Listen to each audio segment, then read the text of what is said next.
नमस्कार दोस्तों, मैं विशाल यादव आज आपके साथ क्लास 9th का चैप्टर 1 मैटर इन और सराउंडिंग डिस्कस करने जा रहा हूं। हमने ये वीडियो हिंदी मीडियम में भी अपलोड किया है हमारे आसपास के पदार्थ के नाम से।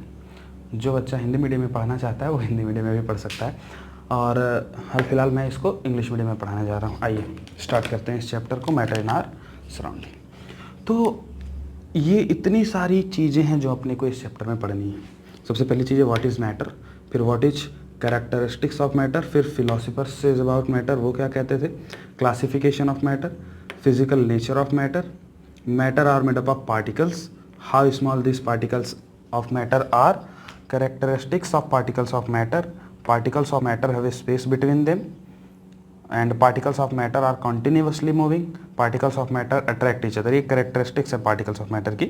उसके बाद स्टेट्स ऑफ मैटर कितनी है, सॉलिड स्टेट, लिक्विड स्टेट और गैस स्टेट। इतनी सारी चीज़ें इस चैप्टर में हमको पढ़नी है। तो आइए एक एक करके इस चैप्टर को स्टार्ट करते हैं।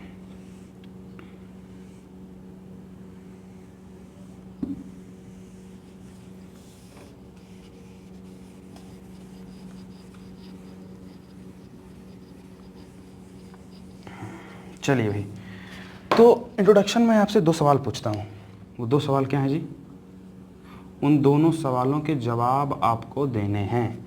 वो दो सवाल ये हैं कि what is matter and what are the characteristics of matter. Matter क्या है और उनके गुण क्या हैं। इन दोनों चीज़ों का आंसर अलग अलग होगा, हमको एक में दे देते हैं। आइए एक एक करके जानना चाहते हैं कि मैटर क्या है। सबसे पहले तो स्टार्ट करते हैं व्हाट इज मैटर।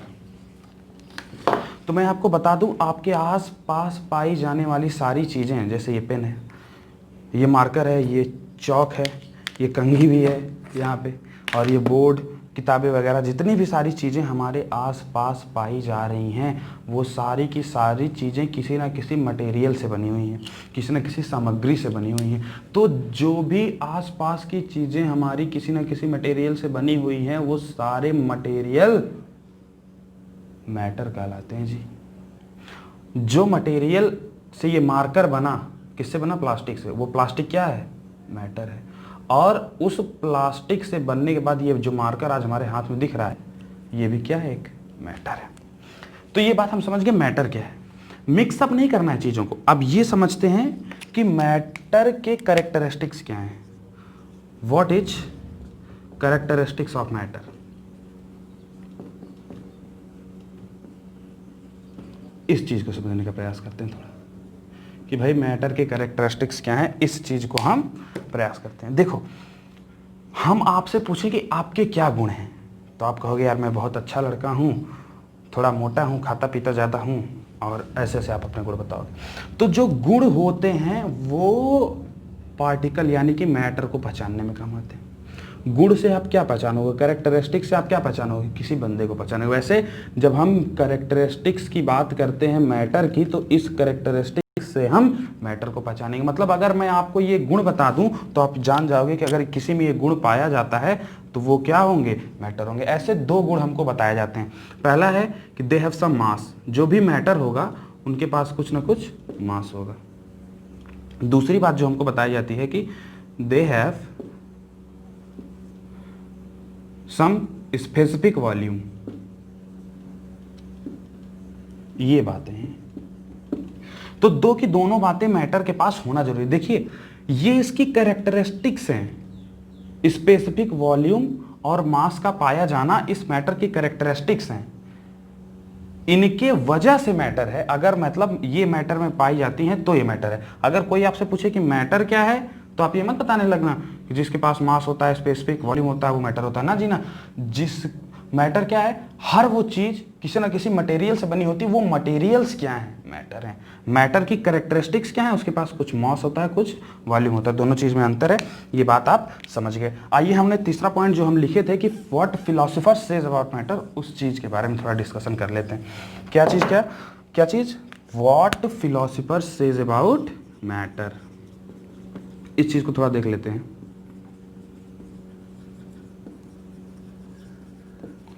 ठीक है जी।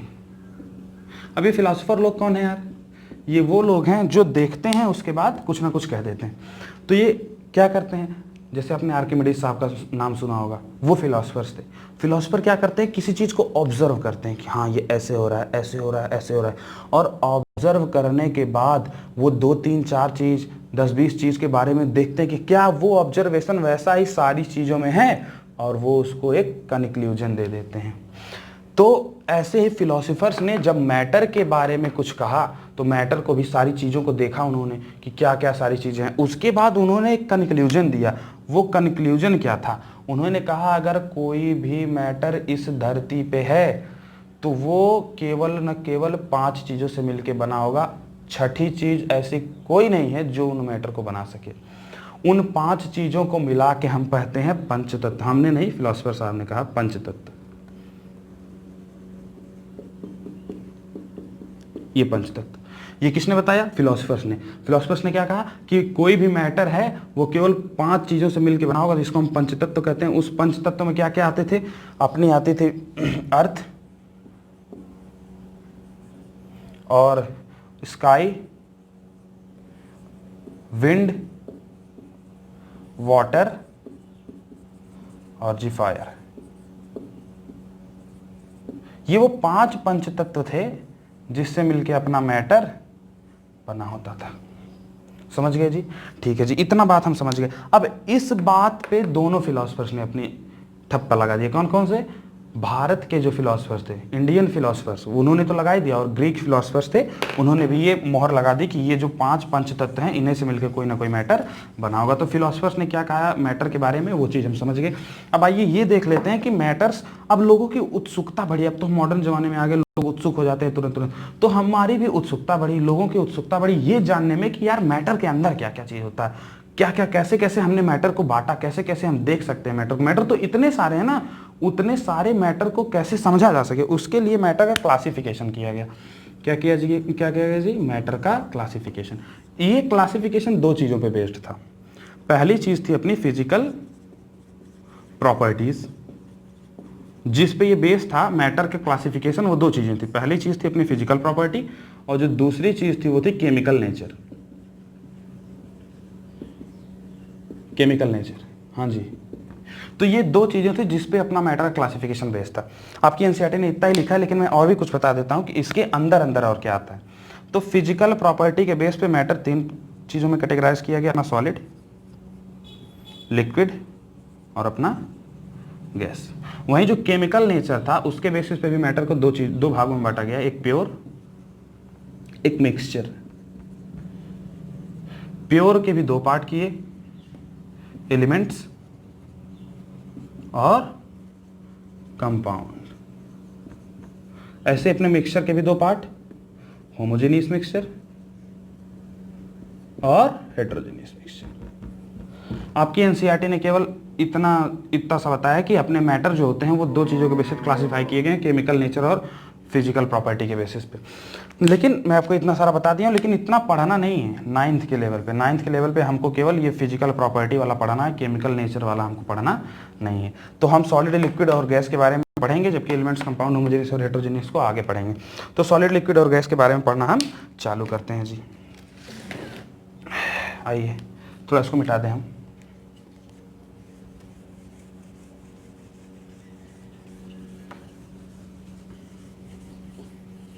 चलो भाई चलो। अब जो अगली चीज़ हम आपको बताएंगे वो अगली चीज़ क्या है वो देखते हैं।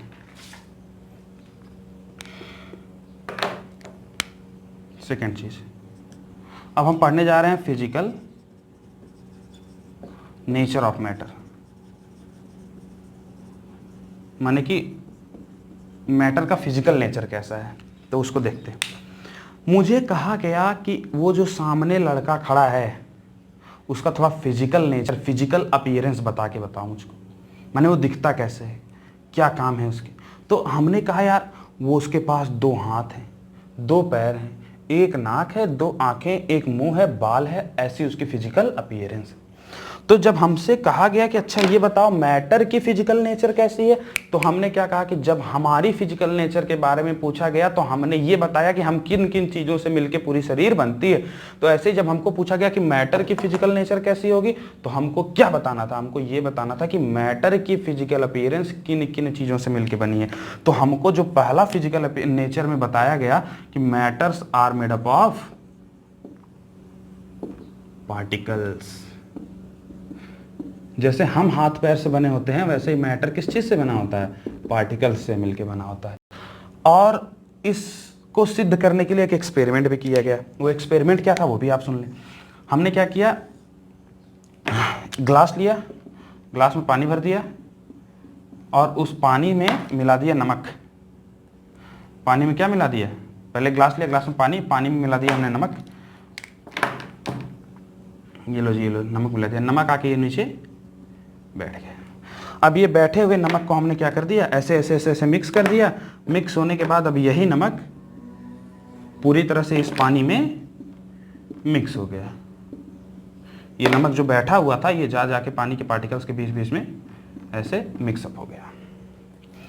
तो इस चीज को बताने के लिए कि मैटर पार्टिकल से बने होते हैं, दो लोगों में कंट्रोवर्सी हुई। पहले लोग कहते थे कि मैटर इस डस्टर की तरह कंटिन्यूअस होते हैं, और दूसरे लोग कहते थे नहीं भाई, कंटिन्यूअस नहीं होते हैं, पार्टिकल से बने होते हैं।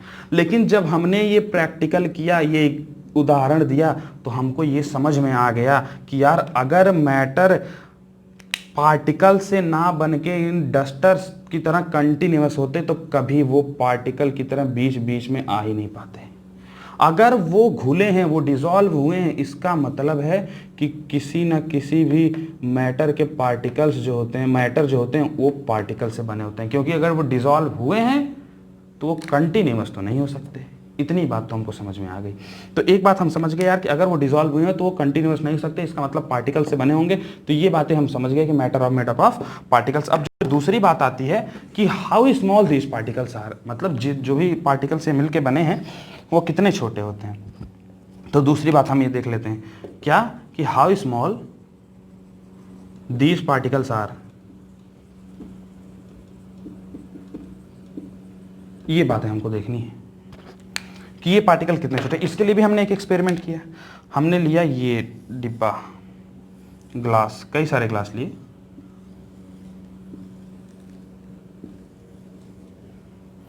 और इसमें भर दिया ये पानी। सारों में पानी भर दिया, पानी पानी पानी जी, पानी जी, पानी पानी जी, पानी जी, पानी पानी जी, पानी जी, ये भर दिया पानी जी, ये पानी भर दिया जी। अब हमने लिया चम्मच।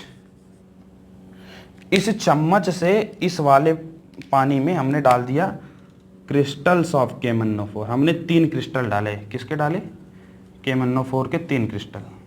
इसको कहते हैं पोटेशियम परमैंगनेट, आपके एनसीईआरटी में लिखा हो पोटेशियम परमैंगनेट।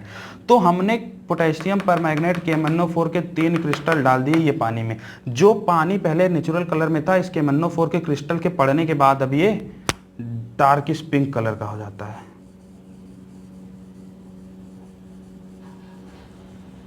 ये हो गया जी डार्किश पिंक, ये पानी। अब हमने क्या काम किया, ये जितने भी पानी हमने लिए थे, ये 100 ml का था, ये 90 ml, और बाकी सारे 90 ml। अब हमने क्या किया कि इस 100 ml वाले में से एक 10 ml के बीकर से पानी लिया और 10 ml इसमें डाल दिया। क्योंकि ये पिंक कलर था तो इसने इसको भी पिंक कलर बना दिया। हाँ, लेकिन एक बात जरूर है, इसका कलर उतना गाढ़ा वाला पिंक, कंसंट्रेटेड पिंक की तरह नहीं आएगा। इतनी बात तो हमको समझ में आ गई। मतलब ये कंसंट्रेटेड पिंक तो नहीं हो सकता जी, हल्का पिंक आया। फिर हमने क्या किया, इससे भी 10 ml निकाला, इसमें डाला। इसका मतलब इसमें और कम कलर आया जी, ऐसे। फिर क्या किया, इसमें से 10 ml निकाला, इसमें डाला, इसमें और हल्का पिंक आया, और ऐसे ही लगातार हम करते चले गए, हल्का पिंक। और एक समय ऐसा भी हमको देखने को मिल जाएगा कि ये पिंक कलर धीरे धीरे गायब होने लगा। अब धीरे धीरे ये पिंक कलर हमने लगातार डाइल्यूशन करते चले गए।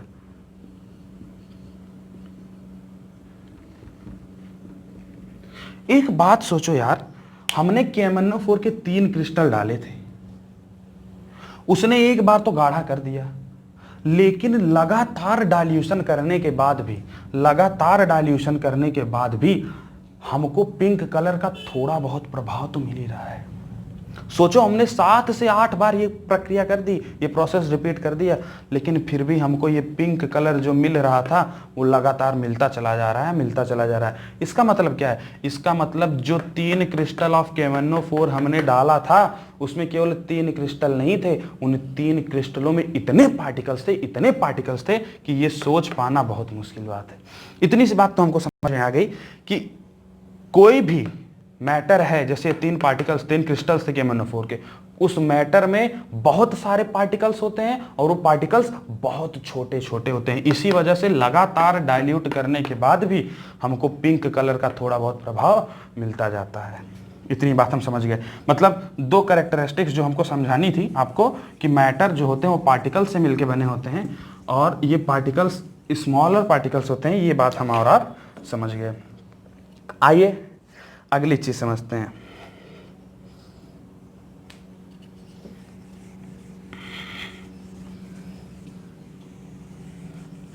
अब हमारी एक नई हेडिंग जो कि है characteristics of particles of matter.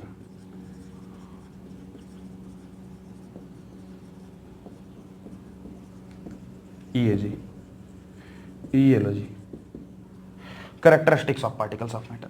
मतलब हम जो पार्टिकल्स हैं मैटर के, मतलब कण हैं, पदार्थ के जो कण हैं, उनके बारे में, उनकी कैरेक्टरिस्टिक्स के बारे में बताने जा रहे हैं। मतलब ये सारे के सारे कैरेक्टर उन पार्टिकल्स ऑफ मैटर में पाए जाएंगे, जो भी किसी भी मैटर के जो पार्टिकल्स होंगे। जो अपनी पहली कैरेक्टरिस्टिक है वो है जी particle of matter have space between them। पहली कैरेक्टरिस्टिक्स। अब आप कहोगे सर इसको प्रूफ करो, ये कैसे? तो पिछले 2 एग्जांपल्स को याद करिए। पहला एग्जांपल जिसमें पानी में हमने क्या घोला था, नमक घोला था, और दूसरे एग्जांपल को याद करिए जिसमें हमने पानी में KMnO4 के क्रिस्टल्स को घोले थे। के दोनों ही एग्जांपल में एक बात कॉमन थी कि पानी के जो पार्टिकल्स थे उनके बीच में या तो सॉल्ट के क्रिस्टल आ गए थे पहले एग्जांपल में, या तो KMnO4 के क्रिस्टल आ गए थे, जैसा कि दूसरे एग्जांपल में हमने देखा। अब क्योंकि 2 के दोनों घुल चुके थे, 2 के दोनों में ये 2 पानी के क्रिस्टल में एक सॉल्ट का या तो क्रिस्टल आ गया या तो KMnO4 का क्रिस्टल आ गया। अब ये क्योंकि हम पानी जब नमक में पानी मिलाते हैं, पानी में जब हम नमक मिलाते हैं और पीते हैं तो हमको नमक पानी का स्वाद आता है। ऐसा नहीं होता कि पहले पानी पी जाते हैं फिर नमक का स्वाद आता है, ऐसा नहीं होता। नमक पानी एक साथ स्वाद आता है। इसका मतलब जरूर से जरूर नमक पानी में घुल गया, और अगर नमक पानी में घुल गया इसका मतलब पानी के 2 पार्टिकल्स के बीच में नमक का एक पार्टिकल आ गया होगा। ये बात हम समझ गए। इसका मतलब अगर पानी के 2 पार्टिकल्स के बीच में नमक का एक पार्टिकल आया तो जरूर से जरूर पानी के 2 पार्टिकल्स के बीच में खाली जगह रही होगी। ऐसे ही पानी के 2 पार्टिकल्स के बीच में KMnO4 का एक पार्टिकल आया तो यह भी बात फिर से सिद्ध हो जाती है कि पानी के 2 पार्टिकल्स के बीच में खाली जगह रही होगी। इसका मतलब क्या है साहब? इसका मतलब दुनिया का कोई भी मैटर हो तो वो पार्टिकल से मिलके बना हुआ होगा और उन पार्टिकल्स के बीच में खाली जगह होगी ही होगी। तो पहली प्रॉपर्टी कि particles of matter have space between them, ये हम समझ गए। चलिए ये बात हम समझ गए। अब आइए दूसरी बात समझते हैं। दूसरी बात क्या है जी? Particles of matter are continuously moving. अब ये बात कैसे समझेंगे जी? Particles of matter are continuously moving, इस बात को समझिए जी। चलिए आइए कुछ एग्जांपल्स लेते हैं हम लोग। हमने क्या काम किया कि हमने लिया एक अगरबत्ती। क्या ली? एक अगरबत्ती ली। उस अगरबत्ती को रूम के एकदम कॉर्नर वाले साइड पे रख दिया और उसको दूर से आके सूंघने की कोशिश की बिना जलाए हुए। तो क्या उसकी सुगंध हमारे तक आती है? नहीं आती जी, नहीं आती। फिर हम गए उस अगरबत्ती के पास और उसके बाद से उसको जलाई, फिर आके यहाँ पे खड़े होके सूंघे, तो थोड़ी देर बाद में उसकी सुगंध हमको मिलने लगी। तो हम कहे यार ऐसा क्या साइंस है इसके पीछे कि ऐसा कर रहा है। फिर हमने दूसरा एग्जाम्पल सोचा। हमने 2 ग्लास लिए, एक गिलास में हमने शहद डाला, एक गिलास में हमने इस कोई भी रिफिल की इंक निकाल के डाल दी, ब्लू इंक, ब्लैक इंक, कुछ भी। तो हमने जो देखा वो अचंभित करने वाला था यार। हमने देखा कि यार इंक तो फटाफट डिफ्यूज हो जाती है, वहीं जो अपना ये शहद था उसको टाइम लगता है। फिर हम कंफ्यूज हुए ऐसा क्या हो रहा है। तो हम इन सवालों के जवाब देना चाहते थे। तो आइए बताते हैं क्या हुआ। तो देखिए, हुआ यूं कि जब हमने अगरबत्ती जला दी तो जो अगरबत्ती जलने के बाद जो उसके पार्टिकल्स निकले वो हवा में आ गए। अब हवा के पार्टिकल्स एक दूसरे से बहुत दूरी पे थे, तो ये तीसरा पार्टिकल जो अगरबत्ती का था उसको इन दोनों के बीच में आने में बहुत आसानी हुई, इसलिए वो आसानी से इन दोनों के बीच में आ गया और हवा हमारे तक बहती हुई आई और हमको इस पार्टिकल की सुगंध मिल गई। हमने कहा हाँ भाई अगरबत्ती जलाई, सुगंध आ गई। लेकिन जब अगरबत्ती बंद थी, बुझी हुई थी, तब भी तो हवा चल रही थी, लेकिन तब केवल ये दोनों पार्टिकल्स हमारे नाकों तक आ रहे थे। तब जो तीसरा पार्टिकल जो अगरबत्ती के जलने पे आया वो नहीं था, इसलिए केवल हमको हवा ही हवा लगती है, कोई सुगंध नहीं आती। उस केस में हमको अगरबत्ती की सुगंध लेने के लिए उसके एकदम सट के उसके पास जाना पड़ता है। यह बात समझ में आ गई। यही सेम केस ही डिफ्यूजन वाले केस में है, शहद वाले में और इंक वाले में। अब एक एग्जांपल और हम लोग लेते हैं। एक एग्जांपल और कौन सा? एक एग्जांपल, 2 ग्लास लीजिए, एक में रखिए गर्म पानी और एक में रखिए ठंडा पानी। ये लीजिए, इसमें रख दिया हमने ठंडा पानी और इसमें हमने रख दिया गर्म पानी। Cold water and hot water.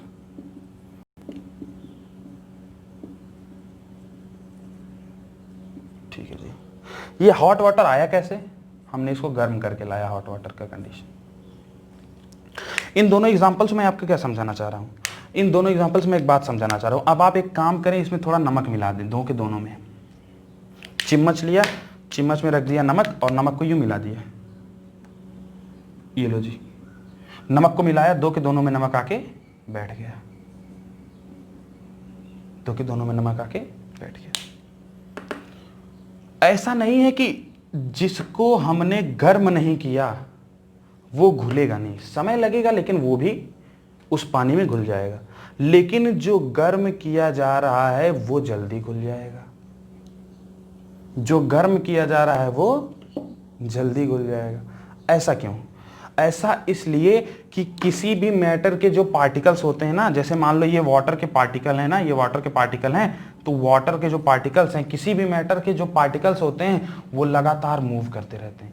जो हमने नॉर्मल पानी रखा बिना गर्म किए, उस वाटर के भी पार्टिकल्स मूव कर रहे थे, और जो हमने पानी गर्म किया उसके भी पार्टिकल्स मूव कर रहे थे।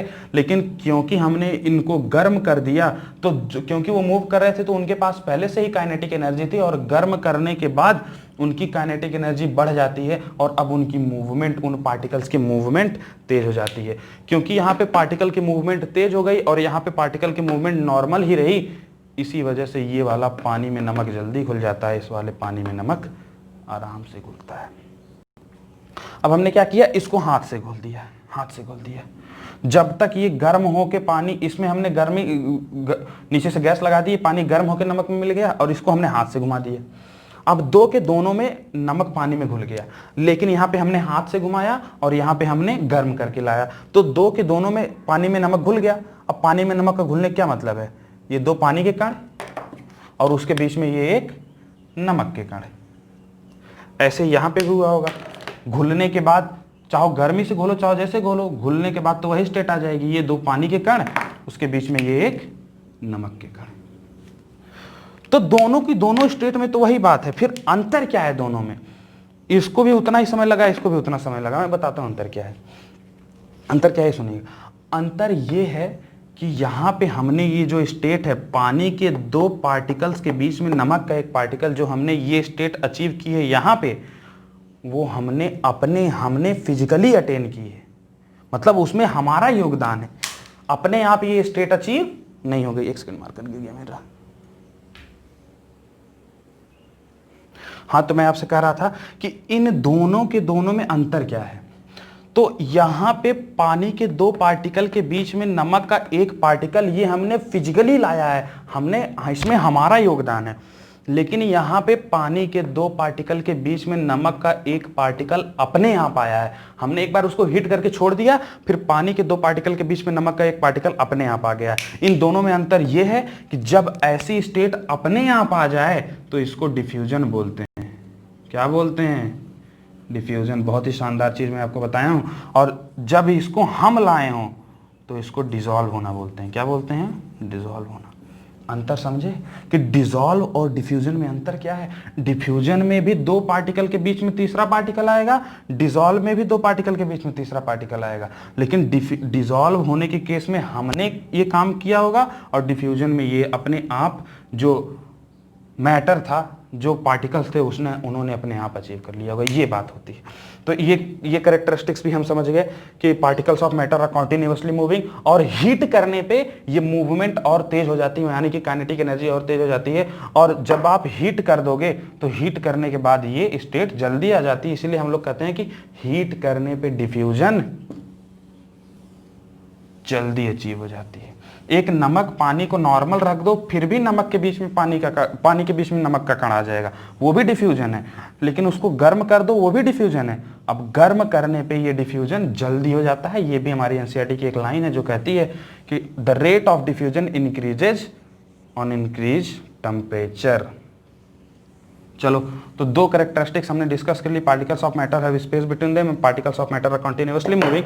तीसरा जो कैरेक्टरिस्टिक्स है वो हम डिस्कस कर लेते हैं। तीसरी कैरेक्टर है कि particles of matter attract each other. Particles of matter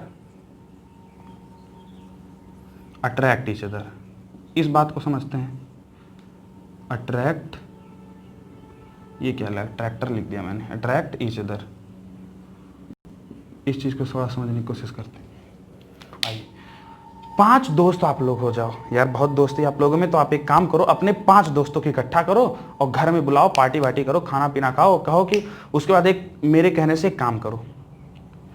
एक काम ये करो कि 4 दोस्त एक दूसरे के कमर में हाथ डाल के खड़े हो जाओ और 5वें से बोलो कि आके मुझे तोड़ के भाग जा। अगर तू भाग गया तो तुझको 100 रुपये दूंगा। कहेगा ठीक है यार, 100 रुपये की बात है, कर देंगे। फिर आप कहो कि अच्छा, एक बार उसने किया, फिर आप कहेंगे अच्छा नहीं तोड़ पा रहा है। अब आप कहोगे हाथ पकड़े खड़े हो जाते हैं। हाथ पकड़ के अब आप खड़े हो गए, कमर में से हाथ निकाल लिया, अब हाथ पकड़ के चारों खड़े हो गए और 5वें से बोला हाथ तोड़ के भाग जा। फिर आपने क्या किया, फिर अगली बार आपने उंगली पकड़ के खड़ा हो गए और 5वें से बोला हाथ तोड़ के भाग जा। फिर उसके बाद आप लोग थोड़ी थोड़ी दूरी पे खड़े हो गए और 5वें को बोला कि आके तोड़ के हमें भाग जा। एक बात बताओ, उस 5वें दोस्त को आप लोगों को तोड़ के भाग जाना कब आसान होगा? 5वें केस। चौथे केस में, चौथा केस क्या था कि जब आप लोग अपने आप से थोड़ी थोड़ी दूरी पे रहोगे तब वो आसानी से आपको तोड़ के आके भाग जाएगा।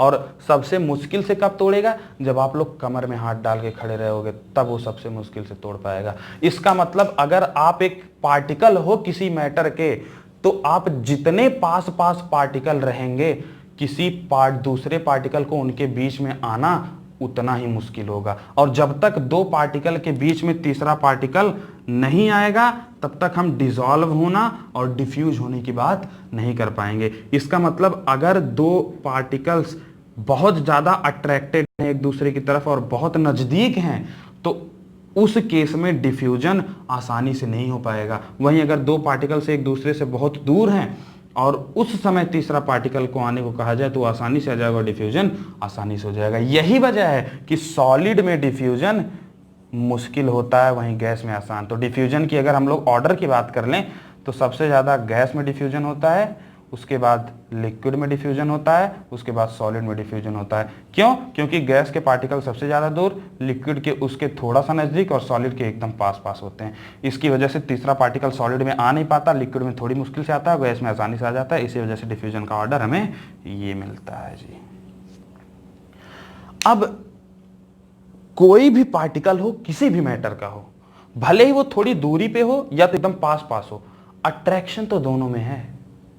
अट्रैक्शन तो दोनों में है, चाहे वो गैस हो, चाहे वो लिक्विड हो, चाहे वो सॉलिड हो, उनके अट्रैक्शन की पावर अलग अलग हो सकती। हो सकता है वो अट्रैक्ट कम करने की वजह से थोड़ी दूरी पे हो सकता है वो अट्रैक्ट करने की वजह से नजदीक हो, लेकिन अट्रैक्ट सब करेंगे। इसका मतलब चाहो कोई भी पार्टिकल ऑफ मैटर ले लो, वो अट्रैक्ट एक दूसरे को करते हैं। अच्छा, एक एग्जांपल और ले लेते हैं हम लोग।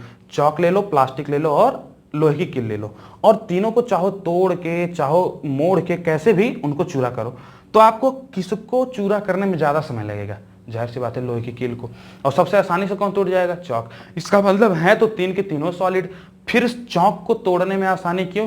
चौक को तोड़ने में आसानी इस वजह से, भले ही वो सॉलिड है, भले ही वो सॉलिड है, लेकिन उनके बीच में अट्रैक्शन कमजोर है। भले ही वो सॉलिड है लेकिन उनके बीच में अट्रैक्शन कमजोर है। वहीं जो लोहे की कील है वो सॉलिड होते हुए उसके बीच का अट्रैक्शन एकदम तगड़ा है, इसीलिए हमको उस लोहे की कील को तोड़ने में ज्यादा ताकत लग रही है। ये बात आप समझ गए होंगे कि किसी भी मैटर के जो पार्टिकल्स हैं वो एक दूसरे को अट्रैक्ट करते हैं, और अट्रैक्शन की पावर सारे पार्टिकल्स में, सारे मैटर के पार्टिकल्स में अलग अलग होती है।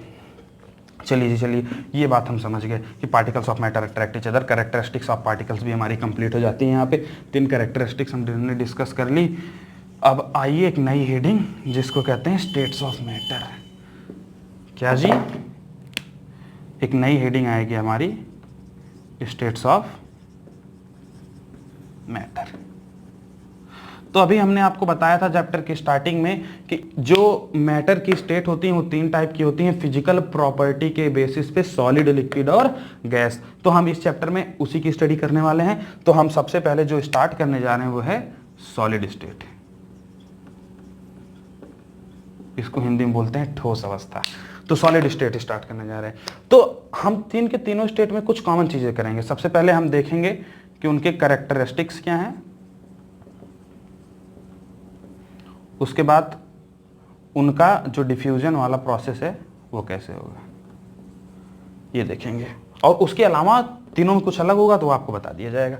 तो सबसे पहले हम कैरेक्टरिस्टिक्स देख लेते हैं सॉलिड स्टेट की। तो जब हम सॉलिड की कैरेक्टरिस्टिक्स की बात करते हैं तो हम आपको दिखाते हैं ये डस्टर, ये मार्कर, ये व्हाइट बोर्ड, ये चीजें सॉलिड हैं। तो इसमें हम सॉलिड होने का क्या सबूत है? तो सबूत ये है कि इस डस्टर की जो शेप है ना वो फिक्स है, ये सिलेंड्रिकल ही है, ये सिलेंड्रिकल ही। आप इसको आउटसाइडर फोर्स लगा के तोड़ जरूर सकते हो, लेकिन इसका स्ट्रक्चर सिलेंडर से बदल के स्फीयर में नहीं कर सकते। आप कहोगे सर मैं कूच दूं। जब आपने कूच दिया तो अब ये सिलेंडर कूचने, अब आपने कूच दिया उसके बाद तोड़ो, तो जब आपने कूचा तो सिलेंडर का शेप ही आपने बदल दिया, फिर आपने तोड़ा तो जिस शेप में वो पहले था उसी शेप में रहेगा। कूचने के बाद जिस शेप में रहेगा उसी शेप में रहेगा, वो बदलेगा नहीं। इसका मतलब पहला कैरेक्टर जो हमको सॉलिड का मिलता है वो है, अरे यार बच रहा है, देखो पहला कैरेक्टरिस्टिक जो हमको मिलता है वो है कि they have definite structure. Structure fix होता है इनका, डेफिनिट होता है।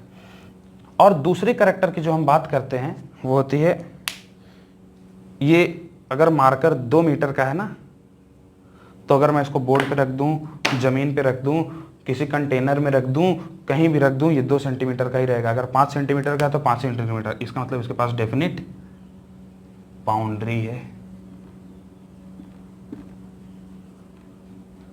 और सर और क्या इसके कैरेक्टर हैं? और बताइए, और बताते हैं, और सुनिए। और कैरेक्टर ये है कि अगर आप इसको कहीं भी रखोगे, ये बोर्ड पे रख दिया तो ये कुछ जगह घेरता है। जैसे अगर मैंने इसको ये बोर्ड पे यहां पे रखा तो इसने इतनी जगह घेरी। ये स्पेस ऑक्यूपाई करने वाले कैरेक्टर को कहते हैं वॉल्यूम। इस मार्कर ने जितना स्पेस ऑक्यूपाई किया इस हवा में, इस मार्कर इस बोर्ड पे, वही क्या है इसका वॉल्यूम। इसका मतलब अगर कोई सॉलिड है तो उसका डेफिनेट स्ट्रक्चर है, अगर डेफिनेट बाउंड्री है तो पक्का उसके पास डेफिनिट वॉल्यूम भी होगा।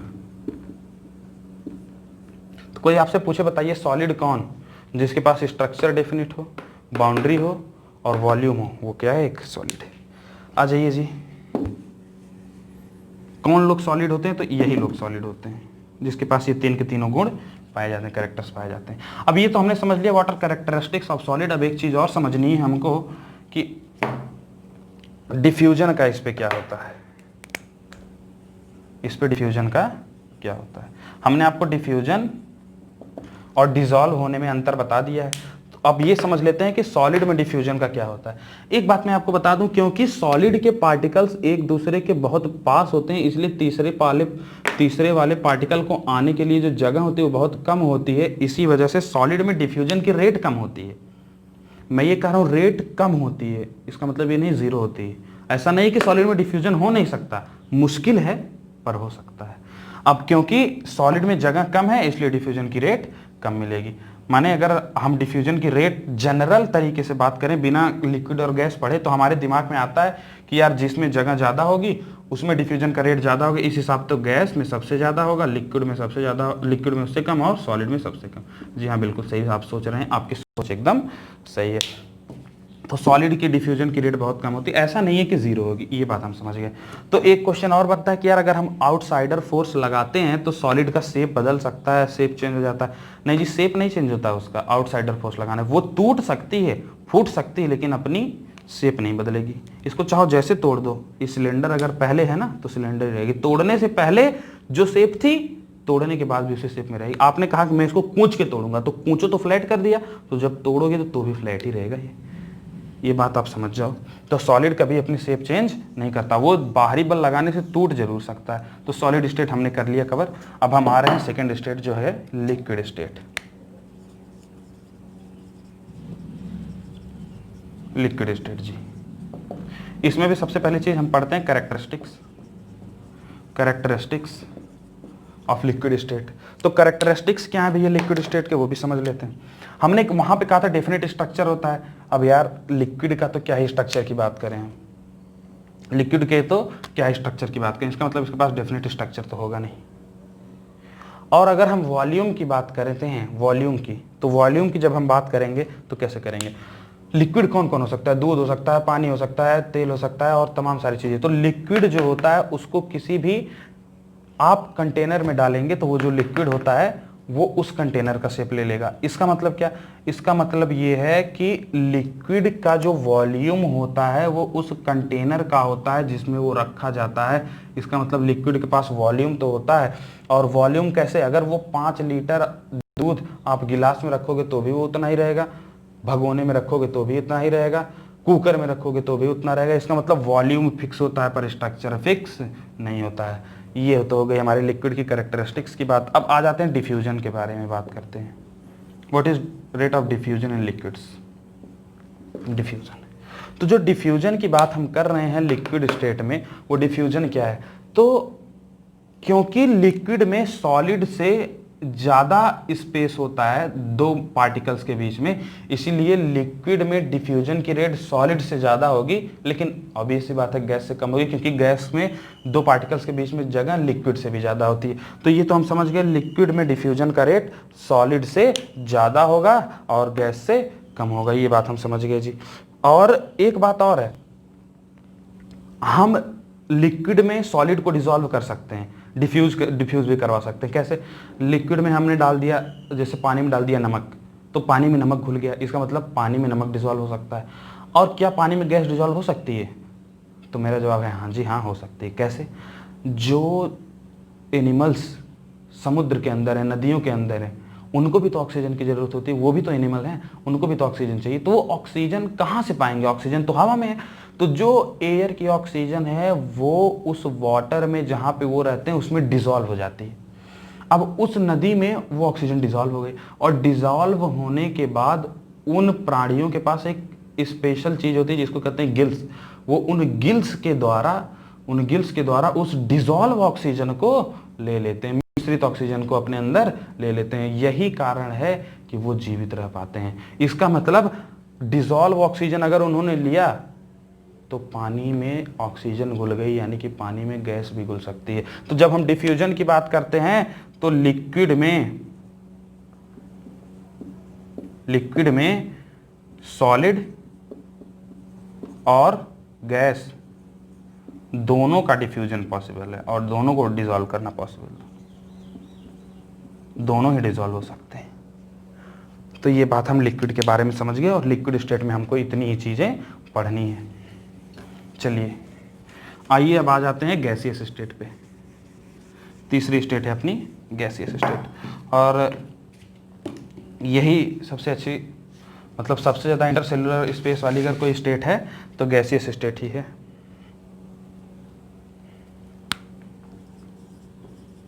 गैसियस स्टेट, आइए इसके बारे में भी कुछ चीज़ें जान लेते हैं। सबसे पहले इसके कैरेक्टरिस्टिक्स पढ़ते हैं। इसके कैरेक्टर्स क्या हैं भैया? शेप की तो बारे में बात ही मत करो, हवा तो कहीं भी फैली हुई है, इसके पास कोई डिफिनिट शेप नहीं होगा, बाउंड्री भी नहीं होगी। और वॉल्यूम की बात अगर हम बात करें तो यार गैस तो हर जगह फैली हुई है ना, जिस कंटेनर को आप हवा कहीं भी रखे हो उसमें भी गैस है, उसके ऊपर भी गैस है, उसके आजू बाजू में भी गैस है। तो वॉल्यूम की बात भी नहीं कर सकते क्योंकि कोई डिफिनिट वॉल्यूम गैस का है ही नहीं, हम भर ही नहीं सकते। तो अब एक बात आती है, ये तो हो गया इसका कैरेक्टर।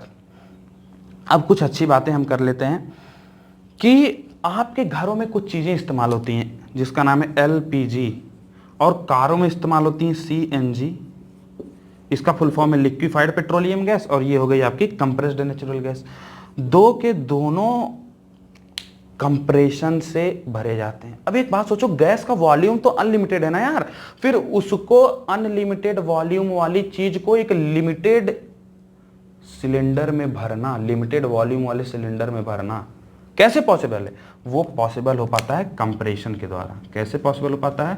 कंप्रेशन के द्वारा।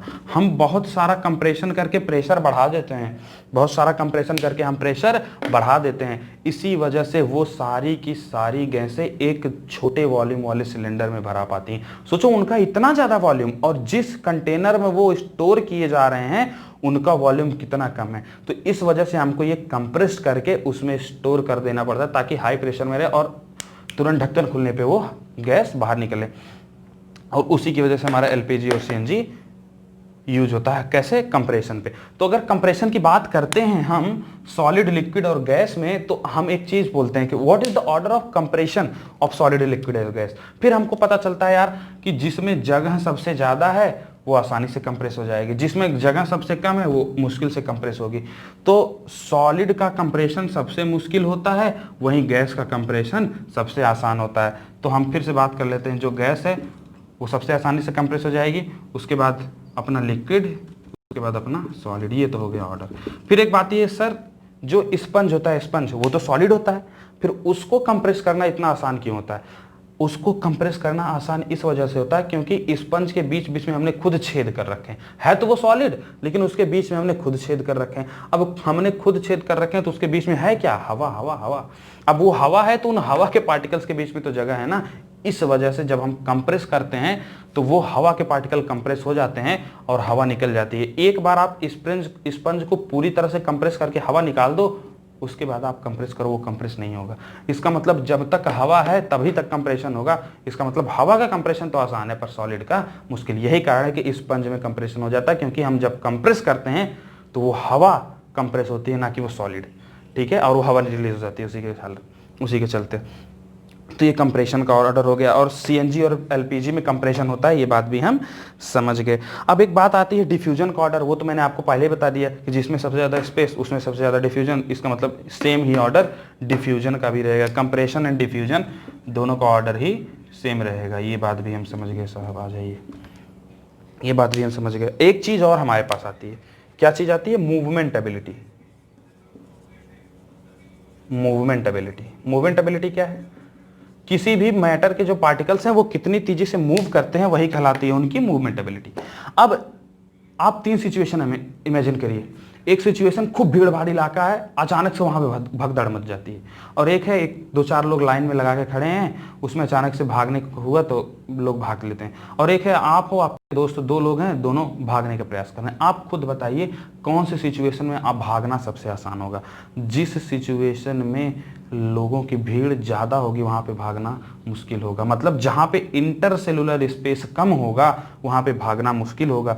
इसका मतलब सॉलिड में इंटरसेलुलर स्पेस कम है, इसी वजह से भागना मुश्किल है। और जहाँ पे इंटरसेलुलर स्पेस ज़्यादा है, जैसे आपके दो दोस्त दौड़ रहे हैं, वो दोनों आसानी से दौड़ लेंगे। इसका मतलब जहाँ पे इंटरसेलुलर स्पेस ज़्यादा है, जैसे कि गैस, वहाँ पे भागना आसान होगा। इसी वजह से जो गैस के पार्टिकल्स है, क्योंकि वो दूर दूर हैं तो आसानी से भाग जाते हैं, और जो सॉलिड के पार्टिकल एक दूसरे के पास हैं वो धीरे से भाग पाते हैं, लड़ जाते हैं अपने में। इसी वजह से गैस की मूवमेंट एबिलिटी सबसे ज़्यादा, उसके बाद लिक्विड, उसके बाद सॉलिड।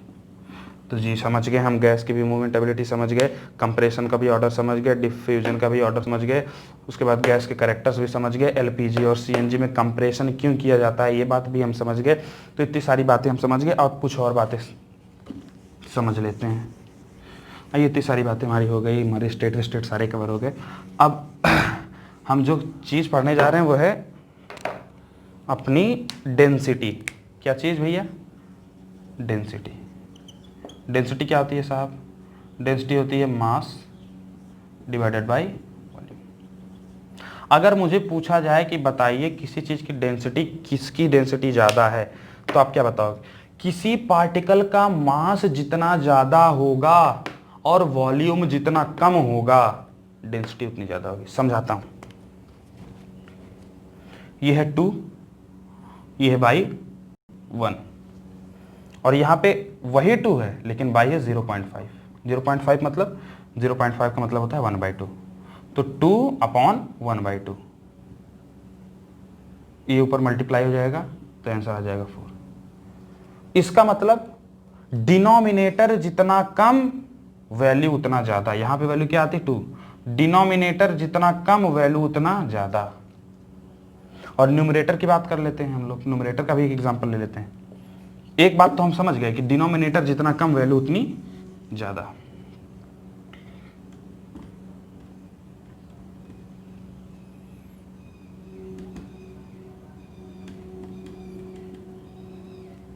न्यूमरेटर जितना ज्यादा आंसर उतना ज्यादा। सेम चीज अप्लाई करिए यहां पे। न्यूमरेटर जितना ज्यादा आंसर उतना ज्यादा, डिनोमिनेटर जितना कम आंसर उतना ज्यादा। इसका मतलब अगर मैं हाईएस्ट डेंसिटी की बात करता हूं तो जिसका जो भी हमको मैटर दिया हुआ है, पेंसिल, कटर, इरेजर, रबड़, what ever is the matter, आपको देखना है कि उसमें से वॉल्यूम कौन का सबसे कम है और मास किसका सबसे ज्यादा है। अब जिसका वॉल्यूम कम होगा और मास ज्यादा होगा उसकी डेंसिटी तो ज्यादा मिलेगी, और जिसका मास कम होगा वॉल्यूम ज्यादा होगा उसकी डेंसिटी कम मिलेगी। तो यहाँ पे अपना एक लेक्चर कंप्लीट होता है। अभी इस चैप्टर का एक लेक्चर और आएगा और वो लेक्चर खत्म, वही 2 लेक्चर में अपने इस चैप्टर को पूरा कंप्लीट कवर कर देंगे। तो अब आपको करना क्या है? अब आपको एक छोटा सा काम करना है। मेरी पूरी वीडियो को ध्यान से देखेंगे और एनसीईआरटी को फटाफट पढ़ जाएंगे। मेरा वादा है कि कहीं भी आपको कोई दिक्कत नहीं आएगी अगर आपने पूरा चैप्टर ध्यान से, थरोली ढंग से इस लेक्चर को सुना होगा और मज़ा भी आया होगा यार। तो अगर कोई डाउट वाउट हो तो कमेंट में पूछ लेना, बाकी कोई दिक्कत नहीं है। फर्स्ट क्लास पढ़ते रहो, मस्त रहो, और बाकी देखते हैं अगली वीडियो में। जय हिंद। तब तक के लिए जय हिंद, बहुत बहुत धन्यवाद।